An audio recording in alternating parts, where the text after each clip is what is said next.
अनिल मसीह ये नाम तो आपने सुना होगा। हाँ, ये वही है जिन्होंने चंडीगढ़ मेयर चुनाव में धोखाधड़ी की थी। सुप्रीम कोर्ट में केस चलने और दोषी साबित होने के बाद खूब फटकार भी लगी थी, लेकिन फिर एक बार इनके दर्शन होने लगे हैं। और दर्शन ऐसे हुए हैं कि इनके आते ही बीजेपी और कांग्रेस के पार्षदों के बीच हाथापाई होने लगी है। कांग्रेस और आम आदमी पार्टी के पार्षद उन्हें वोट चोर कहने लगे, जिस पर अनिल मसीह को इस बात पर गुस्सा आ गया और वो राहुल गांधी को लेकर बोलने लगे कि वो भी तो जमानत पर बाहर है। मतलब अनिल मसीह, जिन्होंने बीजेपी के लिए वोट चोरी किए थे, सुप्रीम कोर्ट में उन्हें फटकार लगती है, लेकिन जब कांग्रेस और आम आदमी पार्टी के पार्षद उनको वोट चोर के नाम से बुलाते हैं तो इन्हें गुस्सा आ जाता है। अनिल मसीह के गुस्सा होते ही बीजेपी के पार्षद भी बीच में कूद पड़ते हैं और यहां से शुरू होती है बीजेपी और कांग्रेस पार्षदों के बीच हाथापाई। चंडीगढ़ मेयर चुनाव में बीजेपी के लिए वोटों की धांधली करने के बाद महीनों बाद अनिल मसीह नजर आए और नजर आते ही उन्होंने बीजेपी और कांग्रेस में मारपीट करवा दी है, जिसका वीडियो भी सोशल मीडिया पर वायरल हो रहा है।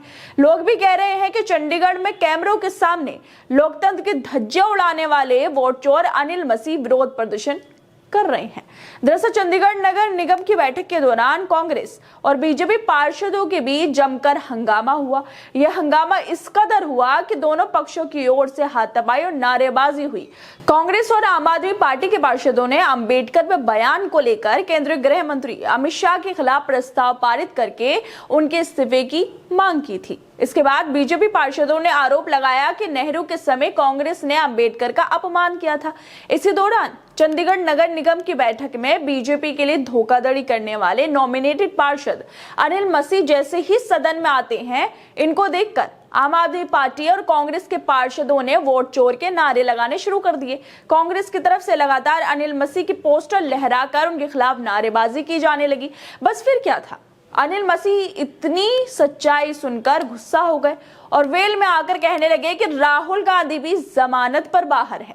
इसके बाद कांग्रेस और आम आदमी पार्टी के नेता भी उनके पास आए और मसीह के पोस्टर को दोबारा से लहराना उन्होंने शुरू कर दिया।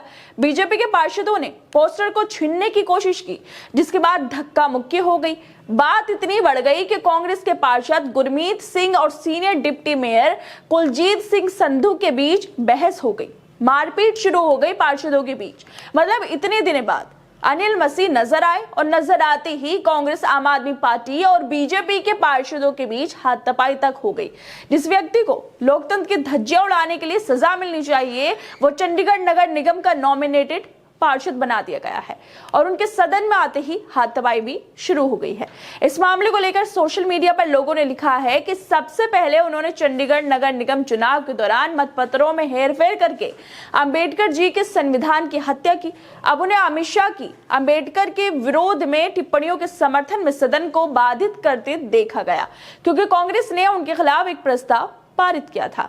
कुछ और लोगों ने लिखा है कि चंडीगढ़ में कैमरों के सामने लोकतंत्र की धज्जियां उड़ाने वाले वोट चोर अनिल मसीह विरोध प्रदर्शन कर रहे हैं।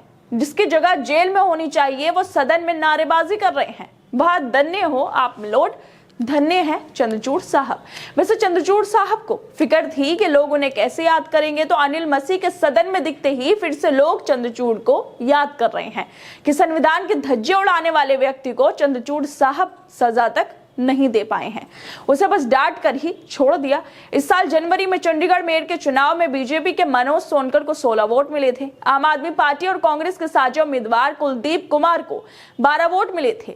8 वोट को रिटर्निंग ऑफिसर उस टाइम रहे अनिल मसीह ने अवैध करार कर दिया था। सीसीटीवी में अनिल मसीह का फर्जीवाड़ा भी कैद हो गया था, लेकिन फिर भी कार्रवाई के नाम पर उसे बस फटकार लगाई गई। और अब फिर एक बार अनिल मसीह की अगुवाई में ही कांग्रेस और बीजेपी के पार्षदों में हाथापाई हो गई है, जिसको लेकर कुछ और लोगों ने लिखा है कि अनिल मसीह भी भाजपा की वॉशिंग मशीन में धुल गए हैं और साफ हो गए हैं। वैसे दोस्तों, जब सदन में कांग्रेस और आप के पार्षद इन पर वोट चोर का आरोप लगा रहे थे, तो इन्हें गुस्सा किस बात पर आया? ये तो साफ है कि इन्होंने वोट चोरी किए थे। ये तो इनकी उपलब्धि है बीजेपी के लिए, इसमें गुस्सा होने वाली बात कौन सी थी? लेकिन फिर भी हकीकत सुनकर इनको गुस्सा आ जाता है और फिर सदन में शुरू होती है हाथापाई, जो बेहद अफसोस की बात है। खैर दोस्तों, आप लोगों को क्या लगता है इस वीडियो को लेकर? हमें अपनी राय जरूर दें और बाकी तमाम खबरों को देखने के लिए जुड़े रहिए हमारे साथ।